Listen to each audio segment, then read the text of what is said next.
Hi, this is Christine from Beads and Bolos, and today I want to share with you a custom bolo tie that I'm in the middle of creating. What I love about making custom items is that people can tell me exactly what they want and I will create their vision.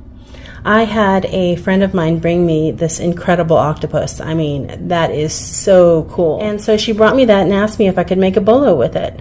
Of course I can. Got this clip and I glued it to the octopus. Now it was a little tricky because I didn't want the glue to show. So I ended up sanding the bottom where it would contact on the octopus itself and then applying a universal epoxy, and it's a two-part epoxy. It's really, really strong. Now she had these different color cords to choose from. She had the dark brown and white, and then she had this fun cord here. And she chose this fun brown and white cord. So I am going to go ahead and put that onto the octopus bolo. These clips here are actually really cool, and I've only found them in one place. Most clips have a fold down lock, or they don't have a lock at all and you have to just kind of push the sides to hold the cord in. This clip is very cool. I find these clips at Rio Grande, and how it works, you can see maybe the inside here. When I push it, you can see the little piece that goes down in there. You see that? So that is actually the tension. And so I'm going to go ahead and feed this through, and I'm going to push that down. So that way it feeds through. There we are. And then when you let it up, that's when it becomes, the tension is enforced. And so now it can't go anywhere. But while that's pushed down, it slides nice and easy. So that is a really amazing clip.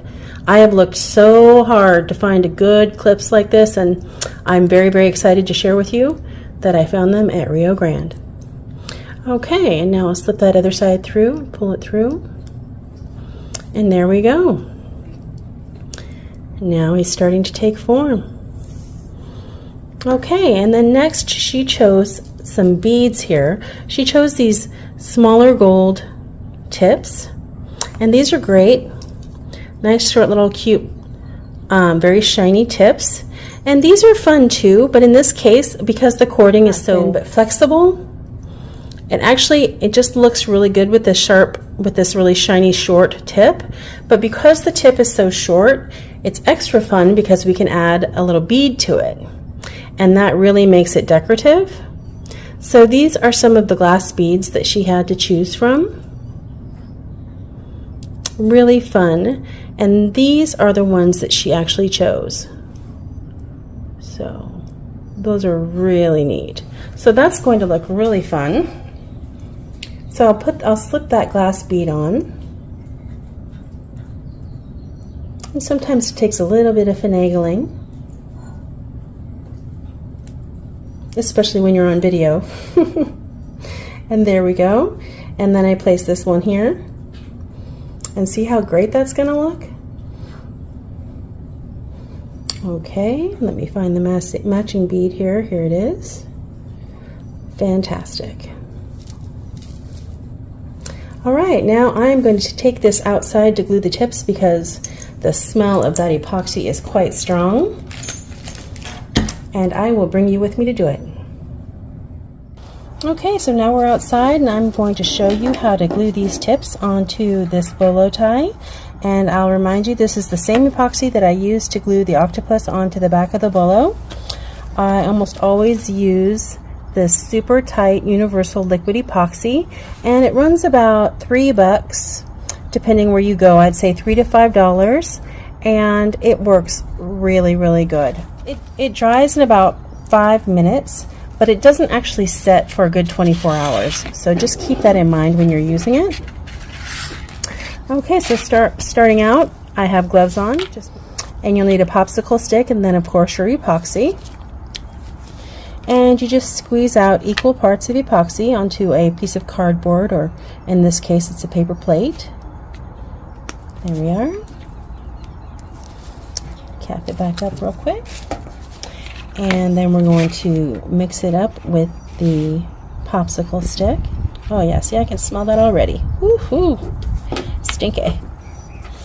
Okay, I'm going to go ahead and slide this up to the top so I don't have to worry about it. And then here are my tips, one at a time. I'm going to just go ahead and dip that in there and then just bring it up a tiny bit. You don't want it to be above where the tip is going to be sitting on the tie. So, and then keeping in mind this is going to be the back, and so I want to line up any seam there may be with the back. Right there. There we go. And then if you get a little bit extra on there on your on the tip by accident, it's no problem. You just wipe it off with a cloth or anything you need to, and just get it down in there good so there's some contact, and let it sit just like that. Easy peasy. Same with this one. Get the tip, and then I'll just spread a little bit on there. It's just enough. Just enough.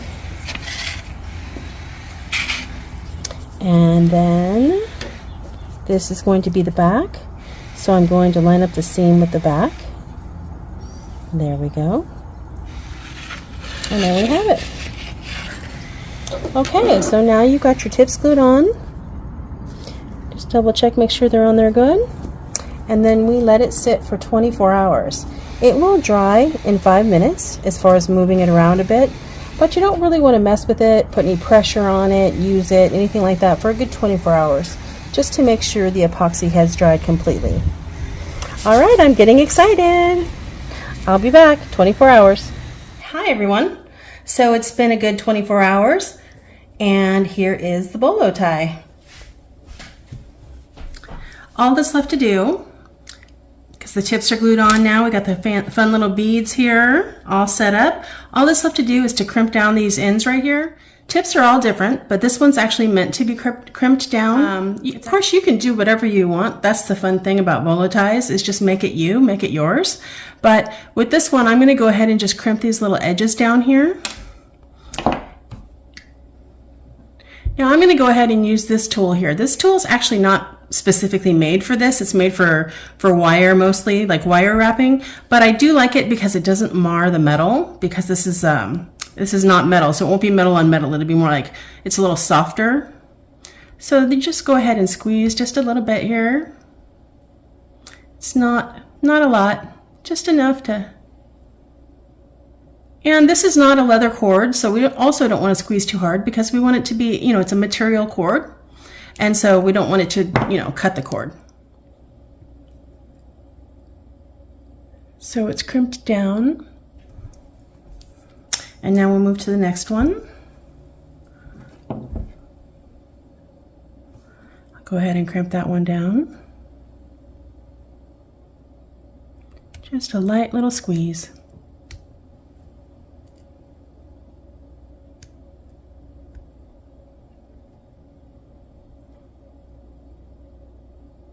You can use metal pliers if you want to. I just use these because it doesn't mar the metal, but if you're careful, you can use anything you need to. And there we go, that one is done as well. So now we slide the beads down. How fun is that? Very fun bolo tie right there. All right, so here it is, the finished bolo tie. What a fun creation this has been. Such a unique piece with this octopus, I just love it.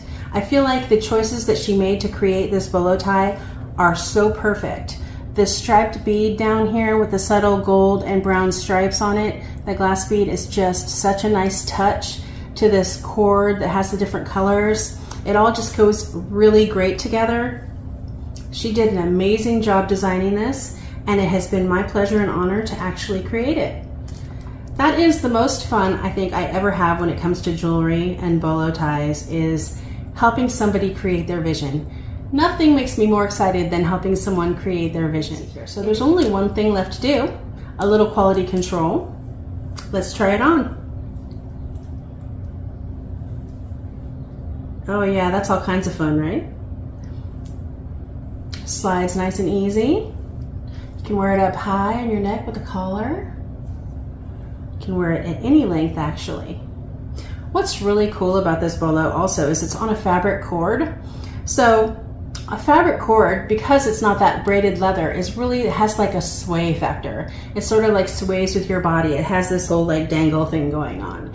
And that makes it really versatile. You can wear it at any length and it just works. You can actually wear this like a necklace, but you can wear it at any length. I love it. I think she's going to be thrilled. Well, that was fun. Thank you so much for being on this journey with me.